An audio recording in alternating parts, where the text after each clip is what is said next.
Cluster विकास कंपनीला विरोध करण्यासाठी राष्ट्रवादी काँग्रेस शरदचंद्र पवार पक्षाच्या वतीने ठाण्यात विराट मोर्चा काढण्यात आलाय.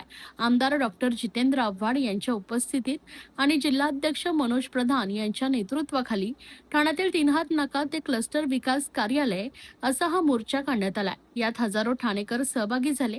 ठामपाच्या महासभेत क्लस्टर विकास योजना राबवण्यासाठी कंपनी स्थापन करण्याचा ठराव मंजूर करण्यात आलाय. या कंपनीकडे क्लस्टरचा कारभार देण्यास राष्ट्रवादीनं तीव्र विरोध केलाय. यावेळी डॉक्टर जितेंद्र आव्हाड यांनी ठाण्यात पाणी टंचाई, वाहतूक कोंडी आणि वाढत्या तापमानाचा मुद्दा उपस्थित करत प्रशासनावर जोरदार टीका केली आहे. तसेच नगरसेवक निधीत कपात करून क्लस्टर कंपनीला 130 कोटी रुपये देण्यात आल्याचा आरोप देखील केलाय. मनोज प्रधान यांनीही क्लस्टर कंपनीला देण्यात आलेल्या 130 कोटी रुपयांच्या खर्चाचा हिशोब जाहीर करण्याची मागणी केली आहे. तसेच गरीब नागरिकांच्या घरांचा प्रश्न बाजूला ठेवून बिल्डरांना फायदा करून देण्याचा आरोप करण्यात आलाय. क्लस्टरचा कारभार कंपनीऐवजी ठामपाच्या माध्यमातूनच चालवावा अशी मागणी देखील करण्यात आली आहे. क्लस्टर नावाचं भूत जे सैराट सुटलेलं आहे ते मुंबईमध्ये धुमाकूळ घालतायत, ते ठाण्यामध्येही धुमाकूळ घालतायत, ते म्हाडामध्येही धुमाकूळ घालतायत, SRAमध्येही धुमाकूळ घालतायत. मी महाराष्ट्र झाल्यानंतर माझ्या मेहनतीच्या पैशातनं घर घेतलं.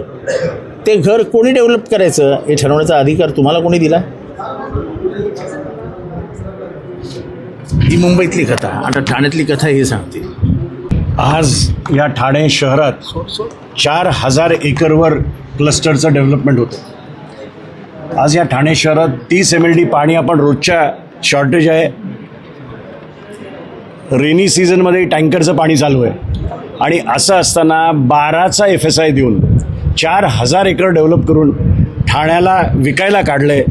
आणि त्याचा विरोध करायला राष्ट्रवादीची लोक आज या ठिकाणी आलेत. आणि आमच्याबरोबर क्लस्टरमध्ये बाधित जी लोक आहेत, मध्ये आनंदनगरचे असो, मानपाड्याचे असो, कृष्णानगरचे असो, खोपटचे असो, ही सगळे लोक आमच्याबरोबर सहभागी झालेले आहेत. एक SPV तयार झालेली आहे.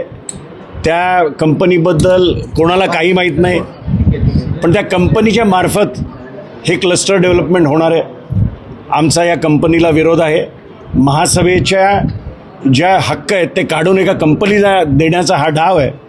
पण ठाण्याच्या नागरिकांनी डोळे बंद करून ऐकून घ्यायचं. हे दिवस आता संपले. राष्ट्रवादी काँग्रेस आक्रमकपणे रस्त्यावर उतरेल. तसंच आमच्या मनात काही प्रश्न आहेत की महानगरपालिकेने 130 कोटी रुपये या क्लस्टरला दिले. तो खर्च कशावर झाला आणि दिले कशाला आणि का दिले? आणि 130 कोटी तुम्ही आज ठाण्यातल्या गरीब लोकांचे 12% आणि 20% प्रॉपर्टी टॅक्स वाढवताय. आणि असे 130 कोटी रुपये तुम्ही एका क्लस्टरच्या एका प्रायव्हेट कंपनीला देताय.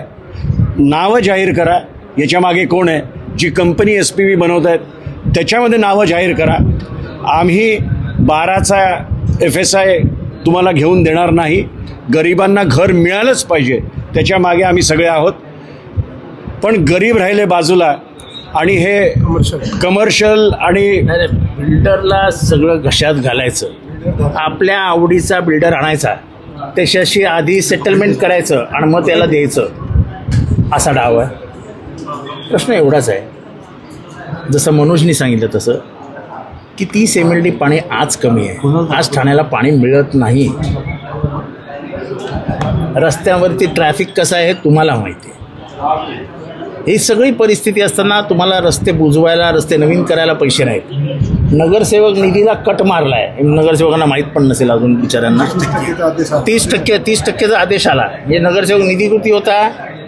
1 कोटी, 1.5 कोटी. म्हणजे आता यांना देणार निधी 50 लाख रुपये प्रभाग सुधारणा निधी. त्याला कट मारला. मग 130 कोटी रुपये कोणाच्या खिशातनं तुम्ही त्या कंपनीला दिलेत? म्हणजे काही करून पैसे जमवायचे. हा जो काय प्रकार गेले अनेक वर्ष ठाण्यात चालू आहे. मेट्रो, रिंग रेल्वे, काय रस्ते, अरे कशासाठी? एका प्रोजेक्टमध्ये 3-3 हजार झाडं कापता. ठाण्यामध्ये कधी एवढी गरमी होती का? त्यामुळे ठाण्याचा वाटोळं करण्याचा डाव आहे हा. Ring railway, monorail, ring road, आता काय आहे क्लस्टर आज उघडकीला आलं क्लस्टर आज हरित लवादाने निर्णय दिला आज की 200 एकर जमिनीवरती हे कचरा टाकत होते. आता तिथे बिल्डिंगी बांधण्याचा प्लॅन सुरू केलाय. हरित लवादाने त्याच्यावरती ऑब्जेक्शन घेतलंय. दिव्यामध्ये हा प्रकार घडलाय. म्हणजे कांदळवनं तर अशी तोडली आहेत राजकीय आशीर्वादाने की विचारता सोय नाही. कशाचंच काही राहिलं नाही.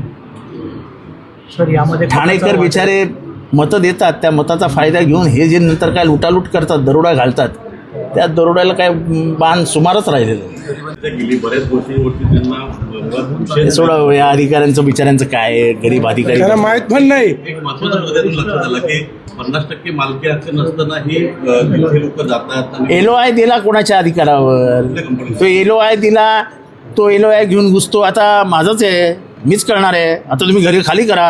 अरे काय आहे, गरिबांचं तोंड दाबूनच टाकायचे आहेत का तुम्हाला?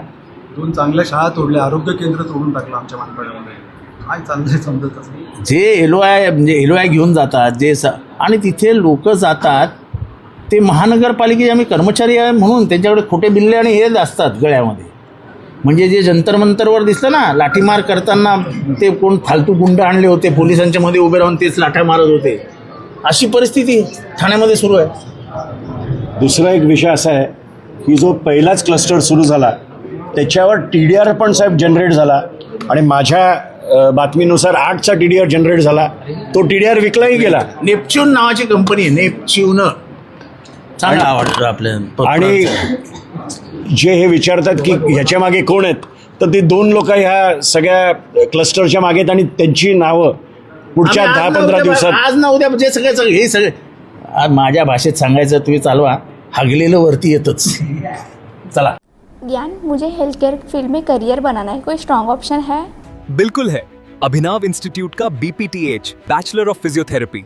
आजकल फिजियोथेरेपिस्ट की डिमांड बहुत हाई है. कोर्स रिकॉग्नाइज है ना? ऑफ कोर्स, ये इंडिया की लार्जेस्ट मेडिकल यूनिवर्सिटी से एफिलिएटेड है, मतलब स्ट्रॉन्ग एकेडमिक वैल्यू. और करियर अपॉर्चुनिटीज कैसे रहेंगे? बहुत अमेजिंग.